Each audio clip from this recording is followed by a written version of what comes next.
ಅಪ್ಪ ಏನು ಕಾಲೇಜಿಗೆ ಹೋಗಿ ಗಾಡಿ ಇಸ್ಕೊಡಪ್ಪ. ಏನು ಗಾಡಿ ಇಸ್ಕೊಡ್ಬೇಕಂತೆ? ಗಾಡಿ ಯಾಕೆ? ದೊರೆ ಬಸ್ಸಲ್ಲೆಲ್ಲ ಹೋಗಲ್ವಾ? ಆ ಕಾಲದಲ್ಲಿ ನಾವು ಓದಕ್ ಕಾಲೇಜ್ ಹೇಗೆ ಹೋಯ್ತಿದ್ವಿ ಗೊತ್ತಾ?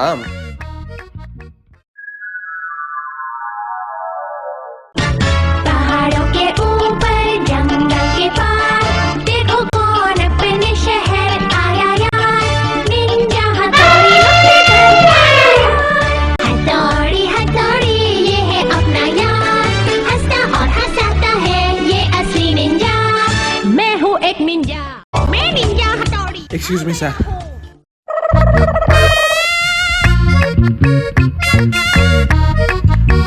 ಏಯ್ ಎಲ್ಲೇ ಅವನು? ಇಮ್ಯಾಜಿನೇಷನ್ ಅಲ್ಲಿ ಈಜು ಹೊಡಿತಿದ್ದಲ್ಲ ಆಗ್ಲೇ ಹೊಂಟದ ಅವನು.